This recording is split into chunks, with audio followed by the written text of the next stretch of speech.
Assalamualaikum warahmatullahi wabarakatuh. Bismillahirrahmanirrahim. Wabihi nasta'in ala umurid dunya waddin. Alhamdulillah. Wassalamun ala ibadihi alladhina astafa amma ba'. Hadirin yang dirahmati Allah, bertemu kembali dalam membicarakan kitab Al-Azminatu wal-Amkinatu karangan Asy-Syaikh Al-Imam Al-Marzuki, wafat pada tahun 421 Hijriah. Hadirin yang dirahmati Allah, setelah dijelaskan oleh Asy-Syaikh Al-Imam Al-Marzuki dengan mendatangkan dalil-dalil Al-Quran, bermula dengan isbatul yaum, mensabitkan hari. Apabila mensabitkan hari, tak dapat tidak Allah Subhanahu wa taala telah tentukan hari itu disabitkan dengan makhluk Allah yang diletakkan di langit sana. Itulah dia matahari. Maka matahari sebagai alat untuk manusia membuat rujukan hari-hari yang dilalui. Hadirin yang dirahmati Allah, setelah kita bicarakan berhubung tentang pensabitan hari, maka Asy-Syaikh Al-Imam Al-Marzuki akan bentangkan kepada kita pula berhubung tentang isbatus syahri, pensabitan bulan-bulan yang dijalani. Pensabitan bulan. Setelah pensabitan hari, maka hari itu dilengkapi dengan seminggu. Maka kemudian barulah pensabitan bulan-bulan yang dilalui. Setelah dijelaskan berdasarkan dalil Al-Quran, pensabitan hari itu berasaskan gerakan ketara matahari. Bagaimana pula pensabitan bulan-bulan yang dijalani? Oleh itu, kita akan baca keterangan penjelasan daripada Asy-Syaikh Al-Imam Al-Marzuki dalam kitabnya Al-Azminatu wal-Amkinatu, halaman yang ke-22. Halaman yang ke-22. Di sini Asy-Syaikh Al-Imam Al-Marzuki mendatangkan nas Al-Quran ayat 39 surah Yasin. Setelah dibahaskan ayat 37 dan ayat 38 surah Yasin, maka tiba masanya menyusuli ayat 38 adalah ayat 39 surah Yasin. Bismillahirrahmanirrahim. Qala musannifu rahimahullahu ta'ala wa nafa'ana bihi wa bi'ulumihi fid daraini amin. Wa minhu qauluhu subhanahu wa ta'ala wal qamara qaddarnahu manazila hatta ada kal urjunil qadim. Sadaqallahul azim. Ayat 39 surah Yasin, Allah Subhanahu wa ta'ala berfirman, dan bulan itu kami telah tentukan bulan itu akan hentian bulan itu sendiri, hinggalah bulan itu kembali semula kepada hentiannya yang asal, seperti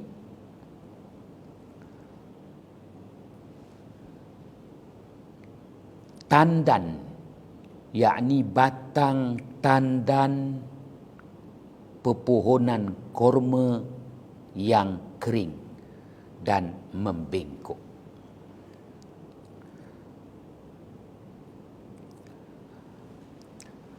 Hadirin yang dirahmati Allah,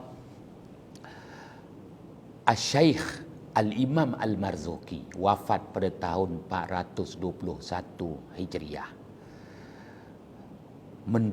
Mendedahkan kepada kita 3 ayat yang berurutan dalam surah Yasin, ayat 37, ayat 38 dan ayat 39. Ianya berurutan kerana ada di situ hubungan antara ayat 37 ada hubungan dengan ayat 38, begitu juga dengan ayat 39 surah Yasin. Apakah hubungannya? Jelas. Hubungannya berhubung tentang nilai masa.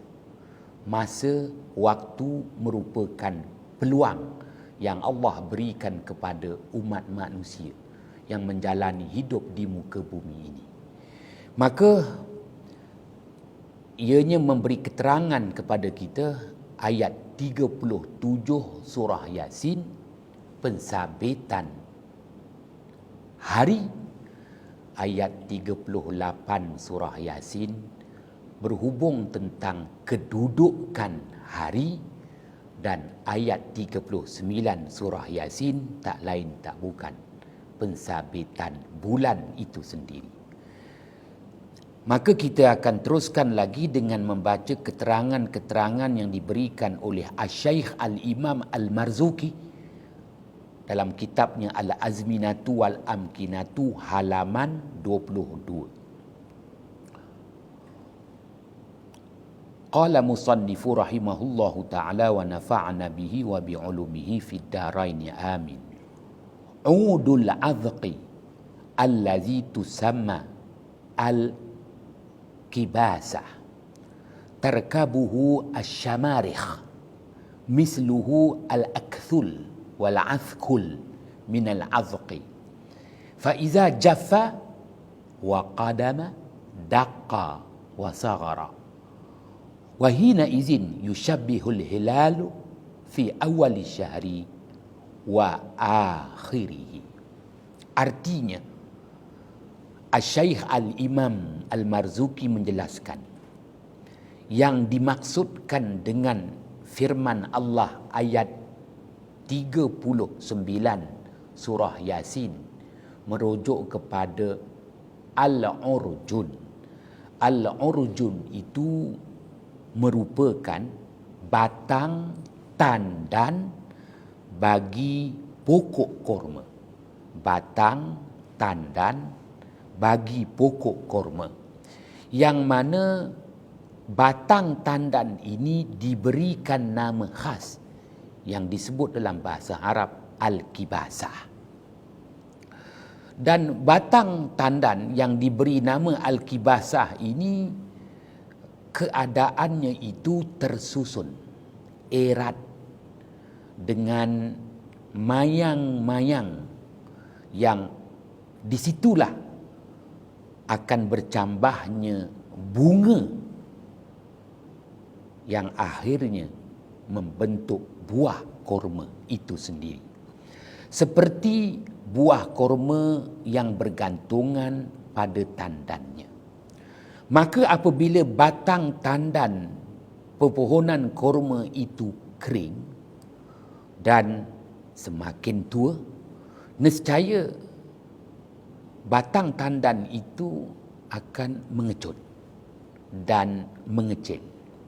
Ketika itu tak ubah kelakuannya seperti anak bulan di awal bulan dan kedudukan dan rupa bentuk bulan di akhir bulan.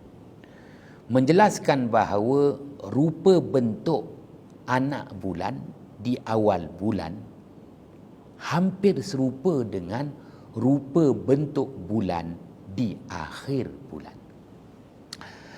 Hadirin yang dirahmati Allah, Asy-Syaikh Al-Imam Al-Marzuki jelaskan kepada kita firman Allah Subhanahu wa taala ayat 39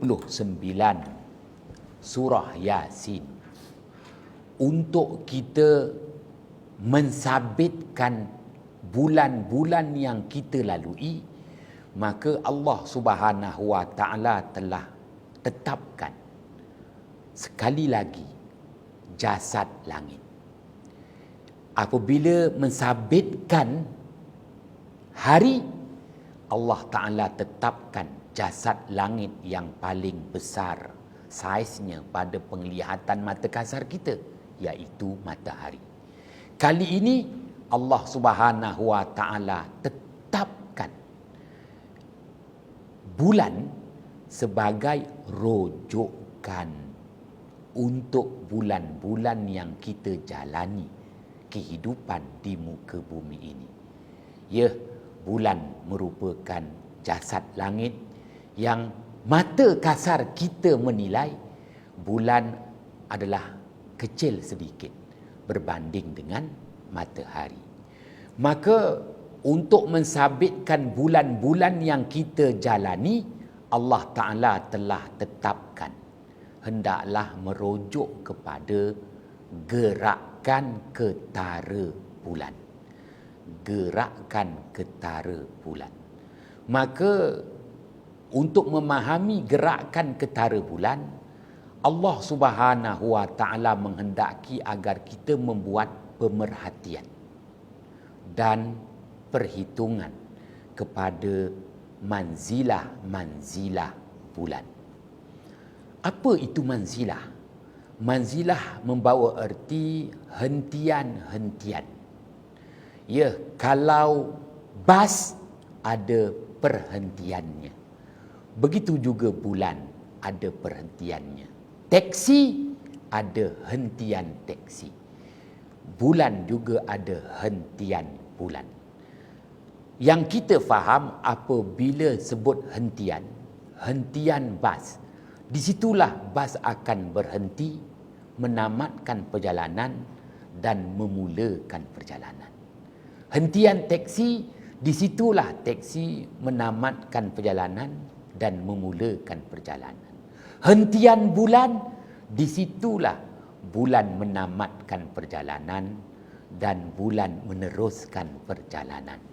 Maka diterjemahkan manzilah itu dengan makna hentian. Manzilah bulan, hentian bulan.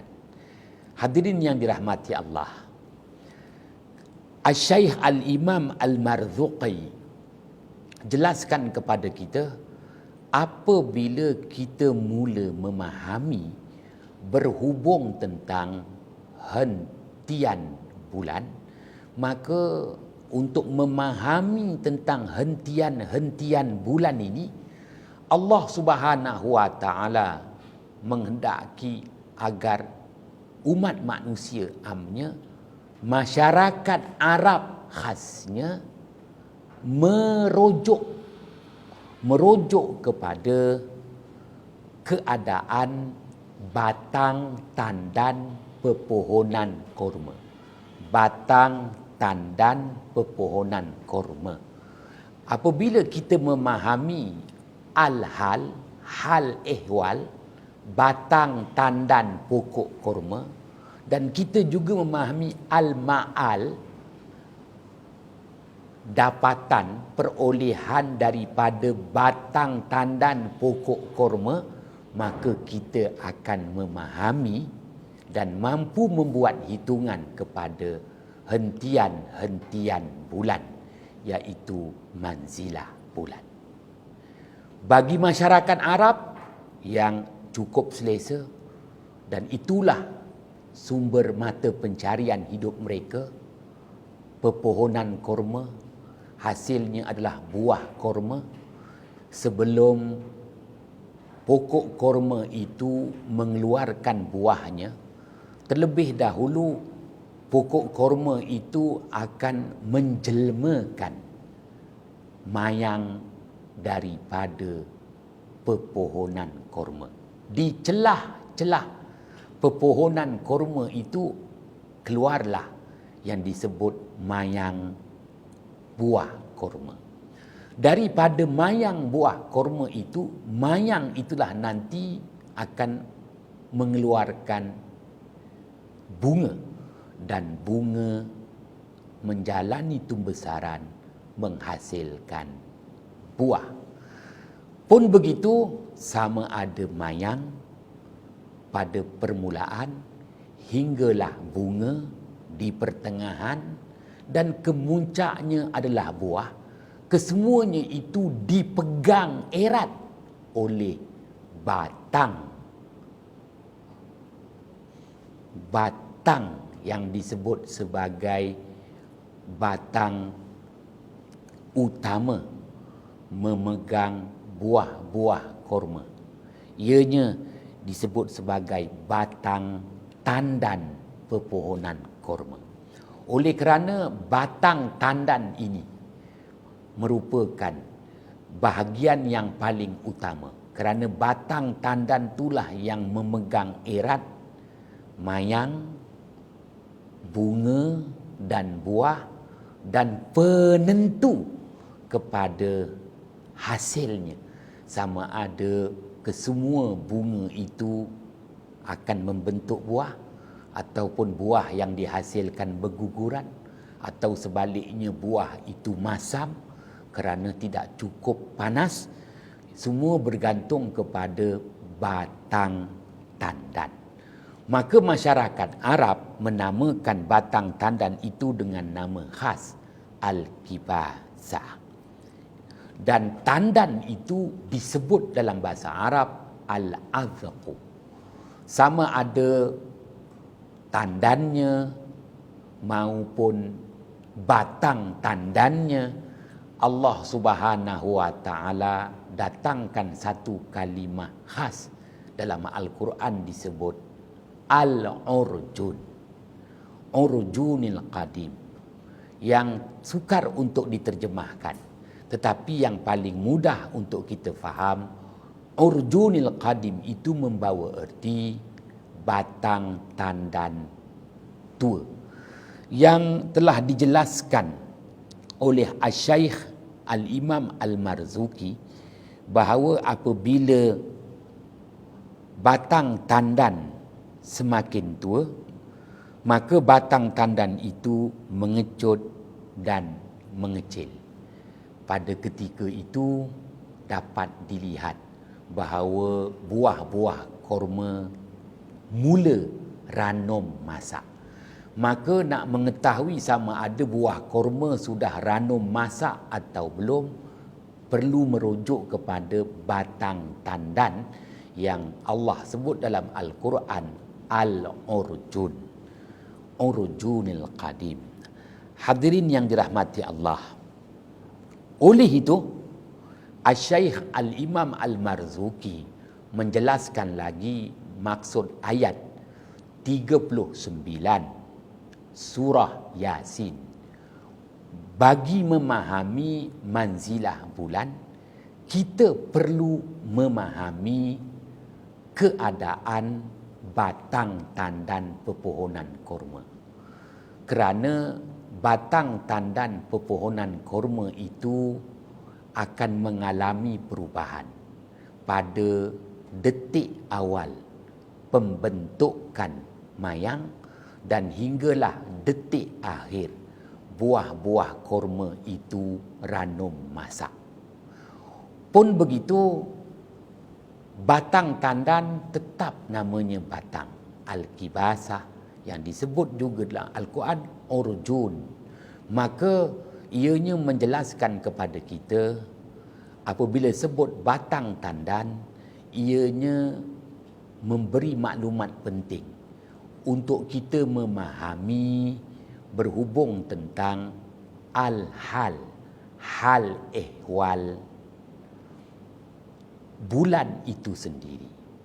Maka Asy-Syaikh Al-Imam Al-Marzuki menyatakan, rupa bentuk, tasyakul bentuk, tasawur rupa anak bulan itu boleh dibuat perbandingan dengan tasyakul tasawur, rupa, bentuk dan rupa pada batang tandan. Maka batang tandan akan sama rupa bentuknya di awal pembentukan mayang hinggalah pada saat batang tandan itu mengering.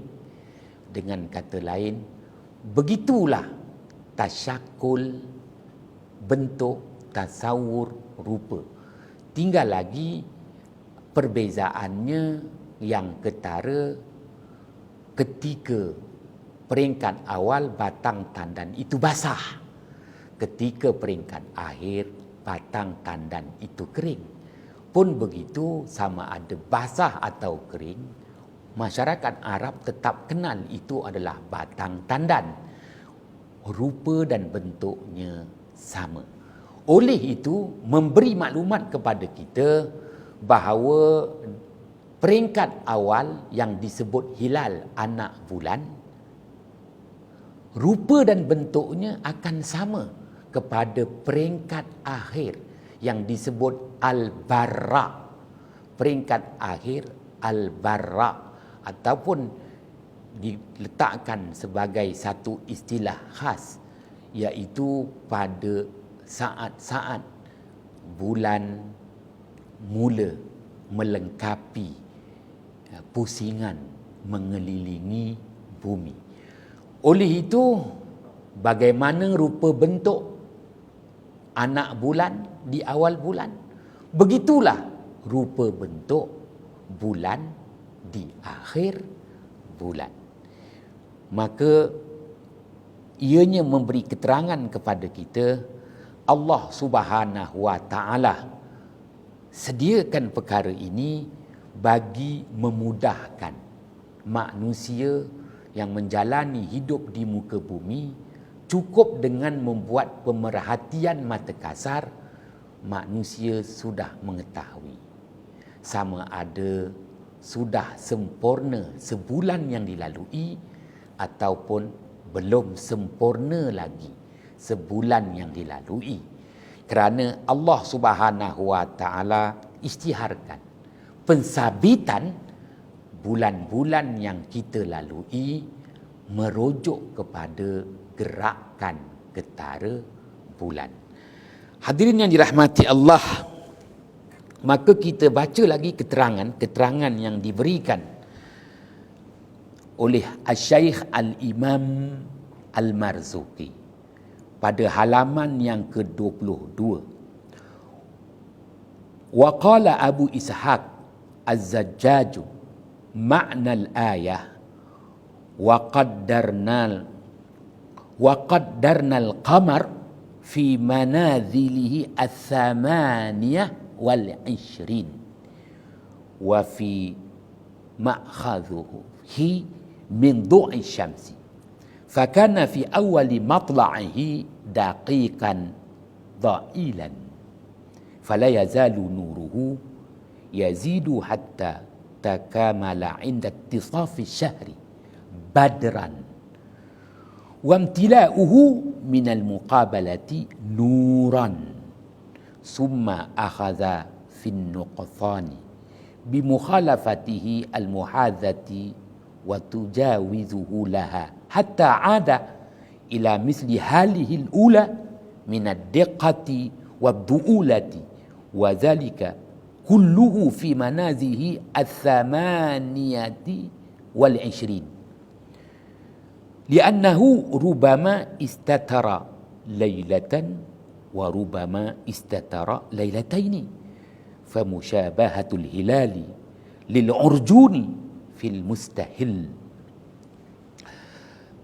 Artinya, berkata Asy-Syaikh Al-Imam Abu Ishaq Az-Zujjaj, guru kepada Asy-Syaikh Al-Imam Al-Marzuqi, makna ayat 39 surah Yasin, kami telah tetapkan bulan itu pada kedudukan bulan dengan 28 perhentian yang perlu bulan itu lalui bagi melengkapkan perjalanan sebulan. Dan pada kedudukan tersebut, bulan mendapat cahaya matahari. Oleh itu, bulan pada awal terbitnya dengan rupa bentuk yang kecil dan meraih sedikit cahaya. Maka akan bertambah-tambahlah cahaya bulan dari hari ke sehari, sehingga sempurna cahaya yang diraih oleh bulan itu di pertengahan bulan nanti. Cahaya bulan itu merupakan cahaya bulan penuh purnama, dan rupa wajah hadapan bulan cahayanya amat bersinar. Kemudian bulan mula mengalami susutan selepas pertengahan bulan. Susutan cahaya di bahagian belakang wajah bulan, sehinggalah bulan itu kembali semula seperti keadaan yang pertama, iaitu mengecil dan malap cahayanya. Hal ini terjadi dalam 28 hentian bulan yang melengkapi 28 hari.